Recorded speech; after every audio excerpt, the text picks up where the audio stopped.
Hey guys, thanks for hanging out with us on AfterBuzz TV's LA Clippers Dance Squad After Show. We're going to be breaking down Season 1, Episode 3, Game On. And we're going to have a call from cast member Hannah, so stay tuned.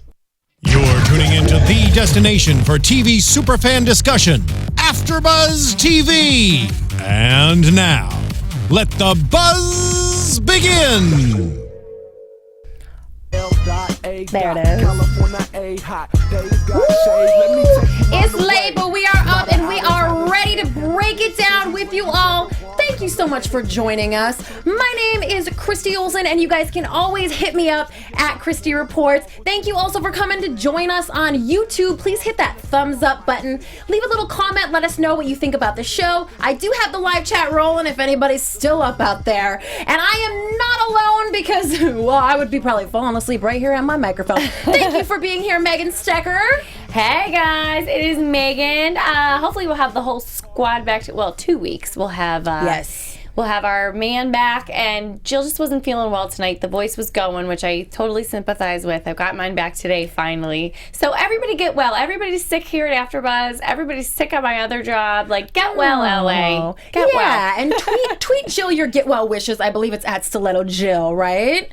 Something like that. And you guys can tweet me at Megan Stecher. That's right. And as I said, Hannah will be calling in a few minutes. Yay. So we're going to get the inside, juicy, exclusive scoop from her. Mm-hmm. And actually next week, Hannah and Savannah will be joining us in studio. The ladies will be here talking about the episode with us. It's going to be so much fun. Before I talked to Natalie and Candace in a one-on-one, so I'm really excited to meet Hannah and Savannah. Yay! All right. Well, let's get right into it before Hannah rolls in with her point of view. This one opens with the first preseason game. The ladies are finally at Staples Center, and they're going to have their first performance. Lo and behold, Miss Athena is late. I wasn't incredibly surprised about this, but it's pretty bad. It's pretty bad. Well, here's the thing. It's the first game, so usually aren't people, like, you're on your best behavior when it's a new job. Mm-hmm. So you're on time or early in the beginning at least. If then you start slacking off into the 5 and 10 minutes late thing later on. So it's bad that she's late already. And I do sympathize with, like, traffic coming from the valley. It was so bad. That is a real thing. It was so bad on a Friday. Like, totally sympathize. It is wretched on a Friday. Like, evening rush hour starts at about 10:30 a.m. and there's no escape. I'm not kidding. I had a shoot on a Friday last week, 2 weeks ago, and I was a half an hour late because it took me 2 hours to get from the west side to my shoot. It was insane. So I guess it can happen to the best of them. It can't. It can't happen to anyone, but. And 2 other girls were late. So I do sympathize with her on that. Mm-hmm. But I think that she's not respecting the job as well. We heard her last week say how much this is not a life-changing job for her. It's just another job. Mm-hmm. The most interesting thing about this to me was Kelly's reaction. She is so sweet. And she said, I'm a little bit upset about Athena being late. And it was like, that was as, gnarly as she was going to get with it. She was, quote, a little bit upset. And it was just so sweet. And in that scene, she doesn't divulge what's going on, but we learn that something major is going on with her at this point. So also Petra didn't express surprise at the fact that Athena was late. Yes, that was strange. Yeah. It was like, I'm disappointed, but I'm not surprised. That stuck out to me because I don't think we've seen before tonight her having any dismay toward Athena, like dismay toward choosing her. Yeah, because she did express a few times throughout this episode, Petra did, that, you've disappointed me, or even Latrice said, she's seen some things, not taking responsibility. But you're right, we haven't seen what those are. Mm-hmm. So we don't know why, and we weren't sure why Petra picked Athena to be co-captain in the first place. Yes. And now that seems like an even shakier decision when we learn that she had some red flags. Right. But we do find out later on what she thought those strengths were in choosing her, though. Yes. And she does say at this point that people can still get fired. Just because they have 20 girls, they only need, 12 out there dancing? at the least. So, you know, a lot of people could really get fired. Really good. But the ladies backstage are fired up before their big performance. Kelly gives a little pep talk. A veteran that we haven't seen before, Sharon, says some really great things. And this is so fun to me. This is the moments that you want to see, and you're there and you think to yourself like, oh my gosh, how exciting it would be. All the energy, your very first game, your first time stepping out in front of that many people and the celebrities in the front row. You could really feel the energy from the girls, I thought. They got it together. Not so much in practice. Coaches were very disappointed when they did their practicing. Girls didn't even still know their formations. But when they hit the floor, I related to this so much because I remember in high school we were preparing for a national competition, and we practiced so hard for weeks leading up to it, and we were so exhausted, just physical exhaustion. We would just drag around school, like dreading the next practice. And our coach would scream at us, like, you're not doing it full out and you have no energy and you guys are usually so good at that. And we were just like, we're just so tired. So I just really related to that whole moment of you're not doing it full out and you're thinking like, I'm just trying to save an ounce of energy for the real thing, for the real show. So I sympathized with the squad. The squad. I like that. I like that. You know, I don't think we ever... Sorry, Christy, to cut you off. My bad. Oh, go ahead. It's funny you bring that up because you'll hear MMA fighters say a lot, like, you kill yourself in training so that when you're in the fight, you're used to being, like, dead already. So it's not hard. But, yeah, like, you would think you want to conserve your energy so when it counts, you put on the best performance. Right. Not like, oh, we've killed the last 4 tries and then you screw up because you're like, oh, man, I'm out of breath. But if we didn't just rehearse it 4 times, I would have been able to nail it. And there's also the point that the crowd really does energize you. Your performance always looks better and is better when you're actually performing it live because A, mentally you can't let anyone down. You know that that's it and the spotlight's on you. And B, the crowd's energy really does just give you energy and you just put on your best performance. I remember competing at nationals and like our jumps were higher and our flips were better. You know, you just, everything's better and more hyped. We actually would have too much energy while we were performing and like screw up. It was like you tossed the girl too high, you know, in her stunt and you know, you over rotated your jumps or whatever, you know, whatever you throw it was. yourself off in a turn. You have so much energy, it's like too much. So it's always trying to find that balance. And coaches don't like that. Coaches want to see something level across the board. They want to see you at 100% every time. Consistency. Well, I'll tell you, Candace singing that national anthem was pretty consistently amazing. I was like, whoa, girl can sing. And I think about how many times they send somebody out there because of their title or somebody did a favor for somebody. And I was like, oh, she can really sing. Oh, yeah. Good for her. Like, way to get out there, girl. Yeah. She talked about that when she was here, and what happened was initially the first time she did it, whoever was supposed to do it had backed out. Oh, so they just kind of came and found her backstage and threw her out there, and now she does it all the time. And I asked her if, you know, with so many other singers on the squad, and we've got Blair and Kelly, and I said, is there any jealousy or any of the girls want that spot? And she said, no. They're just happy for me. They get excited and they cheer when I get to go out there. And so that sounds like it's something that really means a lot to Candace to get to do. And she is a hardcore Clippers fan at heart forever. So I really love her. Oh, she seems like a real go-getter. Like she does. What we've seen of her in the show so far. So it doesn't surprise me that she's multi-talented and kicking butt all over the court.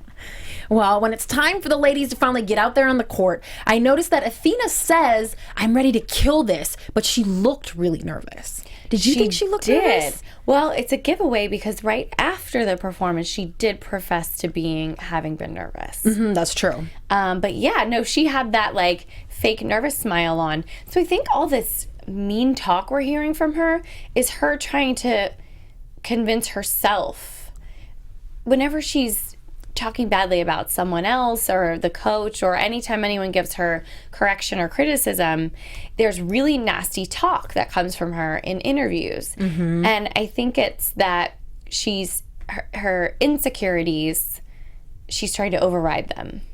And I'm sure everyone was nervous before their first, you know, it's a new group of girls and it's your first game out there together. So poor Blair was tripping all over herself with excitement. Poor Blair, I die.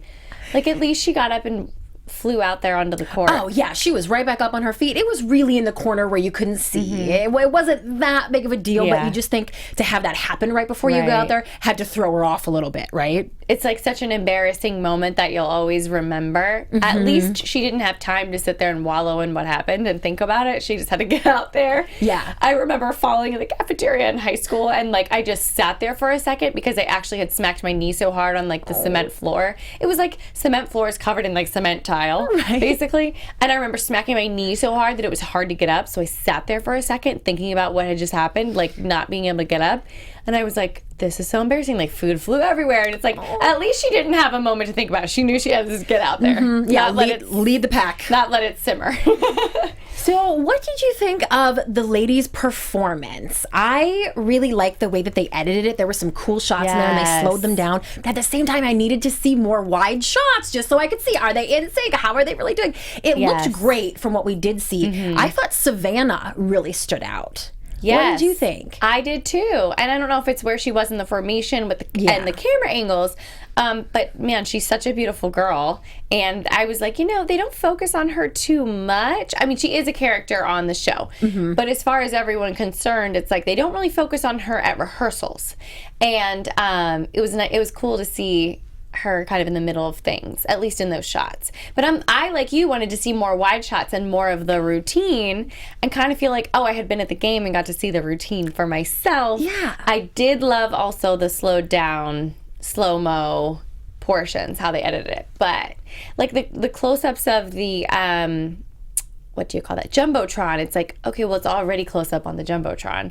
So I just wanted to see everybody all at once, see how the formations were going. I know that was a big deal before. Yeah. Did everyone stay in line? Right, I know, we don't know. Well, according to Petra, it was pretty good. She said that it was really fun and that the girls had a lot of energy. And it seems like in a performance situation like this, that's the number one thing they're looking for, is just that you entertain that crowd and that you look like a little spitball ball of energy. and apparently she was satisfied. I was surprised.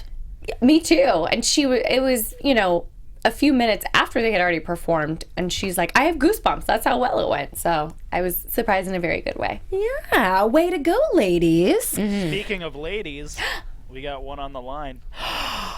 Miss Hannah, are you there? Hannah?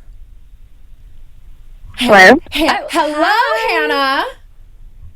Hi. Hi, we're so glad to talk to you. Thank you for calling in.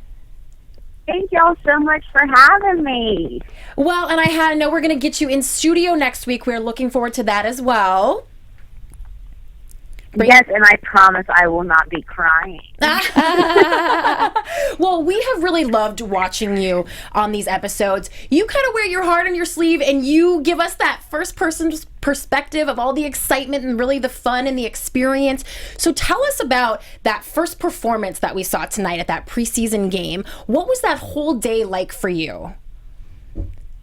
Right, so it was honestly everything like I expressed on the show, like everything that I've been working on, put my entire life on the line, kind of for this one moment, and it was so satisfying, but in the same sense, I was like, oh man, I don't remember what happened at all. Like, I kind of blacked out. It was so much fun, but can we do this again so I really take in the moment? Wow. Well, we saw at the very beginning that Athena was a little bit late, a little more than a little bit. What was the talk? All right, very late. Yeah. What were you ladies talking about in those 45 minutes when she wasn't there? What was the conversation? I mean, we're a group of 19, 20 girls, and it was, this girl is supposed to be one of our leaders, and she's not here leading us. So, of course, we're going to have a lot to say about that. And you see that in the episode that we are not satisfied with our leadership as far as Athena goes. Did she apologize to you guys for being late? She did, but not in the sense of sincerity. More as a sense of she was supposed to apologize to us. Oh. But not because she meant it.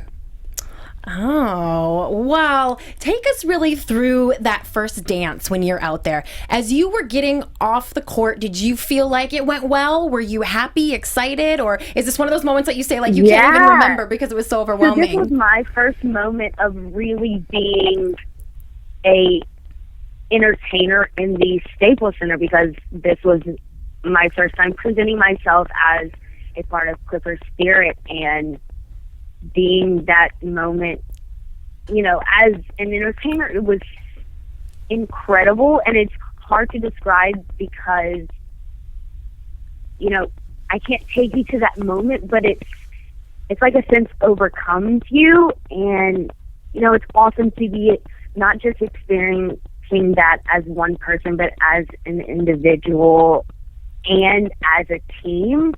It's like you've overcome Petra yelling at you and Latrice yelling at you. And then it's like, yeah, we can actually do this as a team, as Clipper Spirit.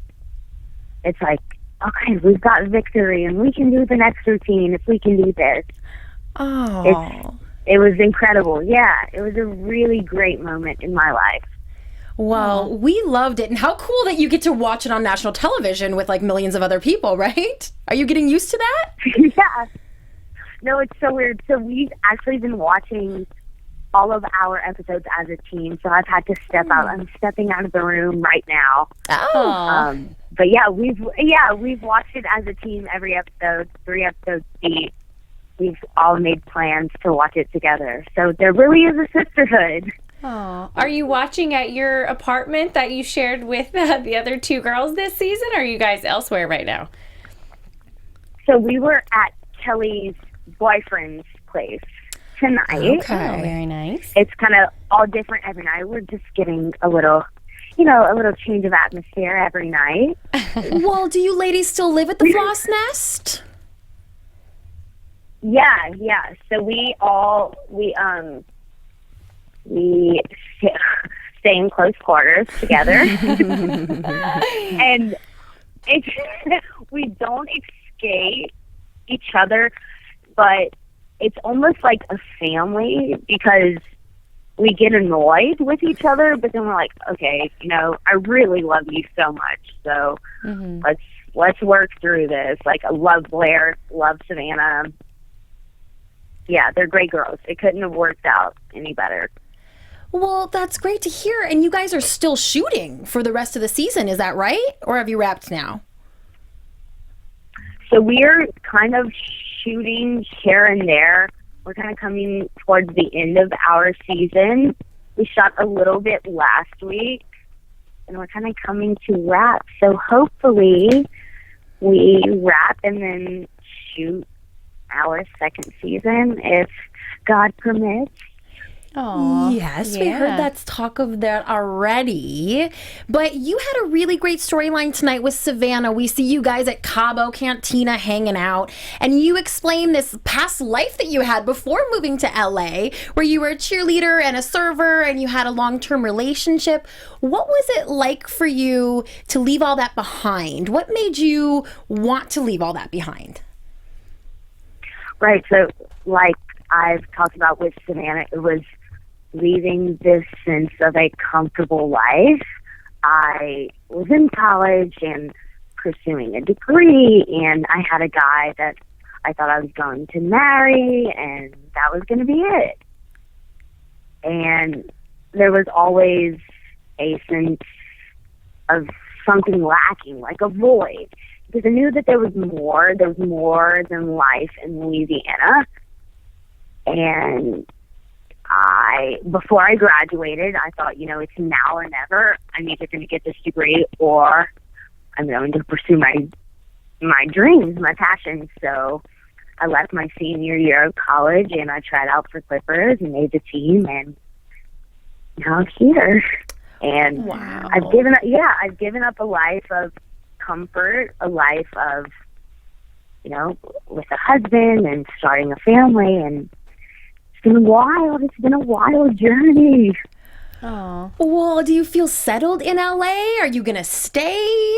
Like, what is this new life like for you? I don't feel, I don't feel settled in LA, and that is why I'm here. Because I was settled in Louisiana. Oh, I like that. Being settled is not really, I don't know. I mean, it sounds cliche, but it's not really living. So now I'm here, and I'm like, okay, what's next? What else can I accomplish? What else can I do? So it's been good. It's being good of not being settled. And I like that. That's the attraction in this city of, what can you tackle next? Yeah, well, I like that. But I think that maybe you've been back to Louisiana with all your dance squad girls since. Is that, and we're going to see that on the show? Yeah, so either next week or the following week, we go back to my life in Louisiana, and you see my family, and you get to meet Keegan, the guy that I was in a relationship for so long with. Hannah, that's going to be an emotional ride to watch. Well, tell me what that phone call is like when you're calling your ex-boyfriend saying, hey, will you come do my reality show? Is that how it went down? So, I mean, he's a great guy. Keegan is phenomenal. And he was like, yeah, whatever you need, I'm here for you. And I'm here to support you. And that makes it so hard. Well, I bet. Yeah. Right. You hear this person being like, okay, whatever you need, I'm here for you. So, yeah, you'll see that. You'll see that we have a really great supportive relationship, and that it makes it hard to move on from that. So, does that mean you're not dating here in LA? I can imagine that there's a lot of guys after you. Those celebrities in the front row. Did Justin Bieber call yet? Oh, God. No, not at all. Not at all. Oh, my goodness. Will we see you doing a little dating on the show? You see me struggle with moving on in this season. Okay. That makes sense. Mm-hmm. Because he is my sense of comfort, Keegan, and that is the only thing that I have out here. Oh, yeah. Hannah, you sound sad. You will just have to watch and We can't wait. I had a question about tonight. Athena came over to your apartment to hang out for girls' night, and the story quickly turned to Kelly and her mom and the things that she was going through. So we didn't really get to find out how everybody reacted to Athena being there and how Athena was really acting. Was it kind of like status quo, everything was cool with everybody, or was it kind of like old Athena with a little bit of drama on the side? Athena being at my apartment was her responsibility as a cast member. Okay. And you'd like to leave it at that? So whenever we watched it tonight as a team, there was definitely that same energy. Is Athena not part of that when you guys are watching the show? If you do your research, you can find what you are asking. Oh, okay. We were just trying to confirm it, Hannah. That's all. Well, we don't want to get you in trouble. Neither confirm nor deny. You're adorable. I really liked your T-shirt that you were wearing tonight. I guess it was at your apartment. What did it say? Like, y'all need Jesus? Y'all need Jesus. I loved it. Well, has there been anything that we've seen of you, like a portrayal that you thought wasn't quite accurate, or where you're like, oh, I can't believe that they made it look like I said that or I do that? I think honestly, everything that I've been portrayed as, I think I would say, and I do, well, because, I mean, obviously they can't edit me saying anything, but maybe like my Easter outfit and my slick back mullet tonight, that was a little embarrassing for my commentary. I kind of cringed on that one. But other than that, I mean, I know one of y'all's co-hosts has said that I've cried quite often in the first episode, but it was a very emotional time in my life. Aww. Yes, well, we certainly understand. Right. Males just don't get it. Right? Boys don't get Right. it. Yeah. I'm a very emotional person. Right. James. Well, Hannah, it has been so fun to chat with you. I'm sure you want to get back and check out the rest of the episode and hang with the ladies. Are you guys like partying a little bit, having some drinks? Is it going to be a late night? How do you do? So we will see what the night will tell for us. The night is young. Ladies' night. I love it. I love it. Ladies' night. Well, Thank y'all so much for having me, though. Oh, you're welcome. We cannot wait to sit with you and Savannah in studio next week. We're really looking forward to it. And the fans are as well. So we will see you then. Thank you so much. All right. Okay, y'all have a good one. Tell all the ladies we say hi. Bye. Bye-bye. Okay, I will. Bye-bye. Bye-bye. Oh, she's so sweet. So sweet. You could tell she's genuinely exactly who she is on the show. Mm-hmm. Is like what she comes across as. For sure. Yeah. Oh, adorable. I love it. Love it. Can't wait to hang out with them next week. I think we got some confirmed scoop there about Athena no longer being part of the gang. Because I did write down early on in our conversations, she said, oh, well, we're a group of 20 girls. So it was like a little slip up, like, it's not all 20 anymore. She did. Well, we know, like, on social media and stuff, Athena really has been setting herself apart from the team. Yeah. And, next week when they go to China, it looks like something really goes down with her in China. So maybe we'll get our answer sooner rather than later. Maybe. Well, let's jump right back in to the episode.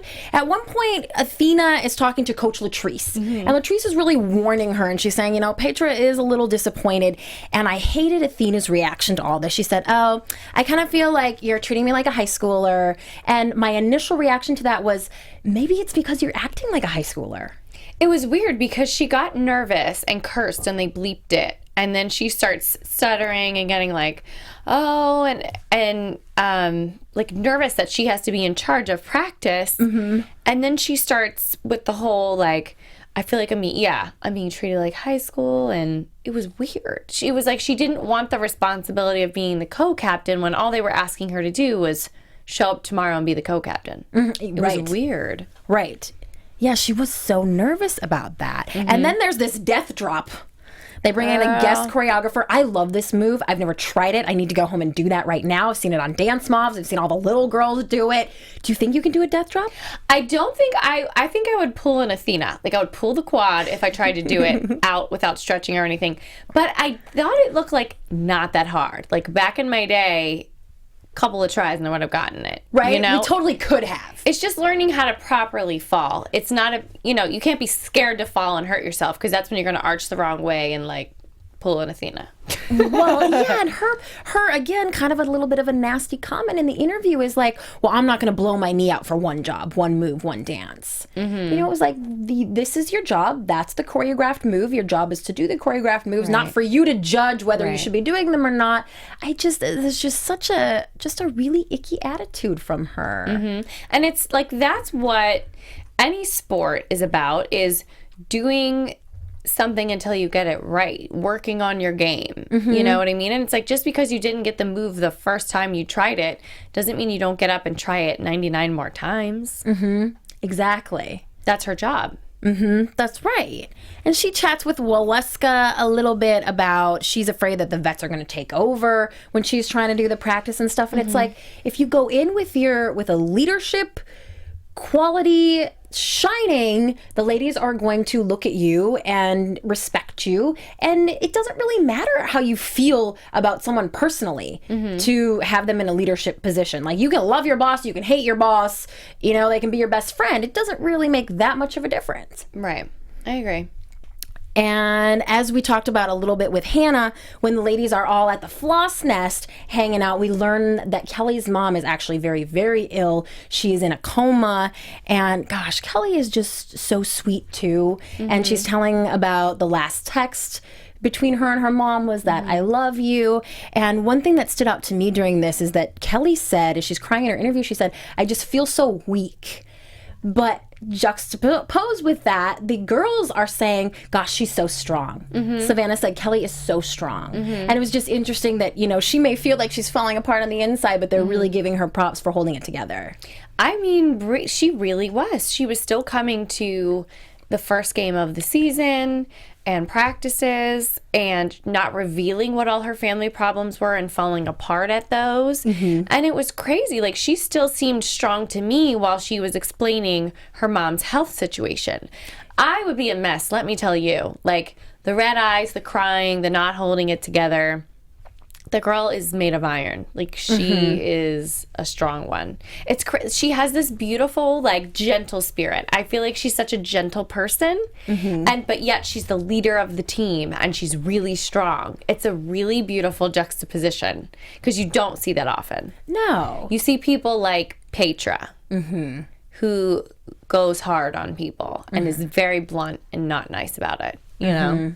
And Kelly's just a really special person. She really is. It kind of shines even through the TV screen. We've never met her, although I'm sure we will very soon.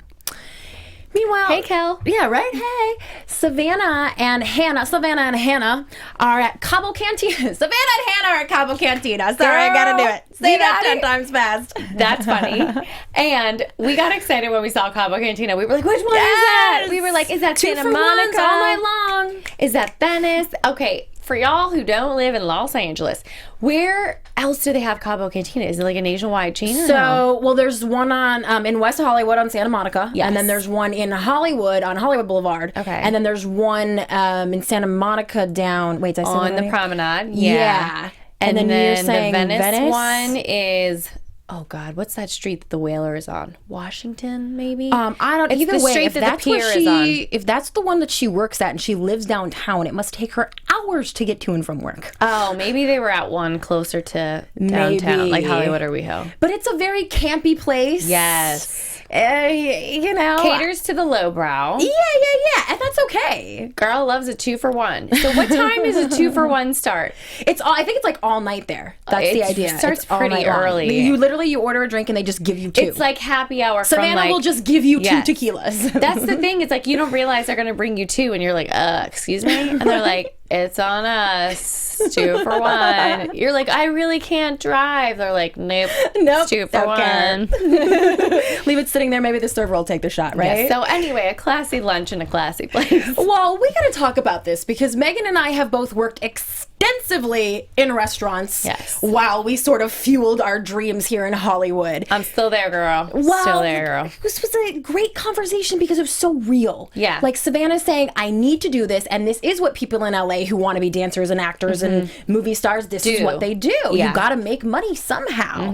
And Hannah is on the other side of that, where we've all been too, where she said, I just had to decide that I wasn't going to do that, that I'm not going to take that route, and I'm going to do whatever else I have to do so that I don't have to be a server. Gosh, haven't we all been there too? Yes. Well, I was just having a conversation a week ago with one of my best friends out here, Sarah, and she and I used to wait tables together, but she graduated, got a fancy degree, got a great job, and now she's like, you don't need that job. You need to quit it to inspire yourself. And like, people on the other side of having gone through that struggle will always say that. And it's like, no, doll, I still have to pay my bills. That's always been my thing. It's like, I still have to pay the bills and pay the rent to stay here in LA to pursue what I want to pursue. I'm not going to, as much as it's crazy enough that I picked up and moved across the country for a crazy dream, I still got to make the money. I can't quit my job and think that other money's going to come. But that's just me. Some people do that. But it sounds like Hannah saved up enough to not have to do that, which is amazeballs. Balls. Yes, and she must have saved up a lot of money because, honey, it is not cheap to live here in LA. No, ma'am. That floss nest is not cheap, I guarantee you. I had a fit over the price of hamburgers here when I was brand new here.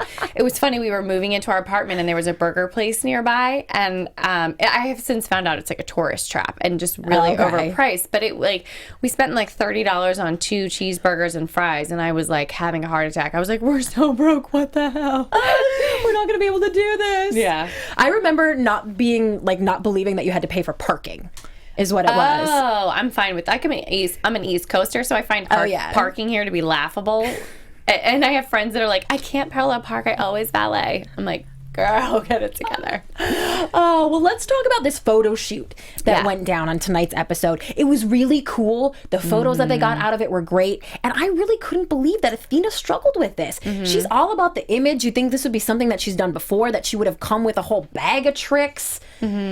I was disappointed in her. Here's what I think. I think she did not like Petra's vision of how, why can't I say Petra's vision? Blah, blah, blah, of how everybody looked very athletic or was doing a stunt. I think she wanted to look pretty. She kept, if you notice, she kept doing nothing but leaps. And Petra didn't want that. She wanted athletic, stunty type stuff. So they weren't seeing eye to eye. But I kind of agree with Athena that Petra should have given her direction. Not in... Oh, okay. She was given direction before she came through the photos. Absolutely. But if Petra didn't like them, she needed to say, why don't you... I don't want to see any of this leapy stuff anymore. We're done with that.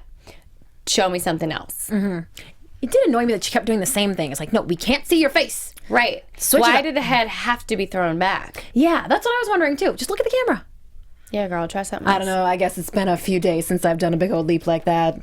Yeah, right. I thought Petra was pretty saucy in her interview right after that, too. She really was. But then she gets in a situation with Petra where they're sitting down at the restaurant, and she's not quite as saucy to face to face.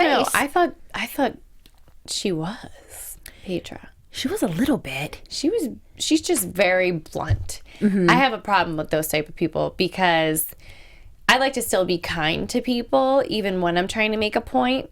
I know people are always like, it's just business. Don't take it personal. I really think this world is in need of more kind people. And I think there's a way to say things to people and be nice and not, I don't know. I think Petra is one of those people who are like, doesn't see a difference between how men and women should act, which we do also need more of. You know what I mean? It's like if a man who was your boss acted that way, you wouldn't think twice about it. Right. But when a woman speaks to you that way, it's a whole other story. So there's an unfair balance there, but I also think that there's nothing wrong with being kind to people in the way that you say things. Yeah. So I'd like to see a little bit more of that from Petra. Well, she does kind of acknowledge to Athena, haters are going to hate and you just have to kind of rise above all that. She really gave her some good advice. Meanwhile, Nick and Savannah decide that they're just going to be friends who kiss sometimes. I mean, this has... Do we want to say no disaster? Problems. No, I don't see anything wrong with this. Nothing's going to happen. They're going to just keep being kissing friends. No one will fall in love. And meanwhile, Petra announces that the team is going to China. Oh, wait a minute. No, they're not. 10 dancers, including the captains, are going to China. And what was really crazy about this came with some commentary from Natalie, who was saying, this is not how the team used to be. Once you were on the team, that was it. You were here. You didn't have to worry. It was about working towards a sisterhood. Right. And now there are all these sort of things that are more ripping them apart, or that has the potential to rip them apart. That stuck out to me. And I do feel bad for Natalie because she finally made it through this first stretch and she passed the test and she got to perform. And now it's like, oh, more competition. Step it up, step it up, step it up. So it's just a whole different program this year with, that's Petra's style. And unfortunately, Natalie misses the old school, which I would too. I love being a part of like sisterhoods and, I loved being part of the cheerleading squad. I loved being in a sorority. I also don't like to constantly foster an atmosphere of competition where you want the group to be bonded. I don't think they need to keep competing against one another to be bonded. Right. I like Natalie's old school way. Me too. Yeah. Yay, Natalie. We love her too. And speaking of sisters, Kelly is at home with her sisters. And I think we all sort of knew throughout this conversation that it would end with, hey, you have to go. That's what your mom would want, and that is what she ultimately decides to do. And I think there's no way that she could end up regretting that decision if she thinks of it that way, as in, mom would want me to go, so I just have to go. And it's funny because I think so many people do in those kind of situations say, well, they would want you to. And in this situation, she had all three sisters saying, Mom never even let you stay home when you were sick. So that's how you know it's like, there was no doubt. There was no doubt. I think Kelly was just scared of missing maybe something worse happening with Mom's health and her not being there. Yeah. And I have to say, Kelly's family seemed just as nice as her, every single sister, and just as beautiful. And it was like really cool to see somebody other than a squad member. You know, going to her family's house and them letting the cameras in and sharing a really tender private moment was really sweet. And being very open and honest. And we found at the end of the episode that Kelly's mom actually passed away in February. Sadly. Yeah, so our condolences to Kelly and her family. And this episode wraps with this big practice that we've been leading up to. Athena leads it, and it actually goes surprisingly well. It does. After a few little bumps in the road. The biggest thing was that Athena was like, oh no, you're right, thank you. And I loved that. This is the Athena that I want to see. I want to root for her. I want to be okay with her. I want her to be a good co-captain. Right, exactly. And I was actually seeing, Petra showed up to put the fire under her ass. And I was actually seeing all those things in her that Petra had seen from tryouts. Yes. And you know what it is? It's like when she does just step up and believe in herself, and it's not about her insecurities aren't leading her behavior, then that's the Athena we want to see. Yes. Oh, and it remains to be seen if we will be seeing more of her or not. We will definitely be back next week with Hannah and Savannah right in studio. They'll be sitting right here for the whole show, and we're going to grill them like something you grill. Megan, if they've got questions for the ladies and they want to tweet them to you, where can they do that? Hey guys, please tweet me, follow me on Instagram, or let's like snap each other. It's all at Megan Stecher, MEGANSTECHER. I love it. And you guys can always hit me up on Twitter and Instagram at Christy Reports. Please also check out ChristyReports.com. And we will be back next week with more of our panel, a couple of cast members, and you will be here too. Thanks for watching. See you then. Bye. From executive producers Maria Menounos, Kevin Undergaro, Phil Svitek, and the entire AfterBuzz TV staff, we would like to thank you for listening to the AfterBuzz TV network. To watch or listen to other after shows and post comments or questions, be sure to visit AfterBuzzTV.com. I'm Sir Richard Wentworth, and this has been a presentation of AfterBuzz TV. Buzz you later. The views expressed herein are those of the hosts only and do not necessarily reflect the views of AfterBuzz TV or its owners or principals.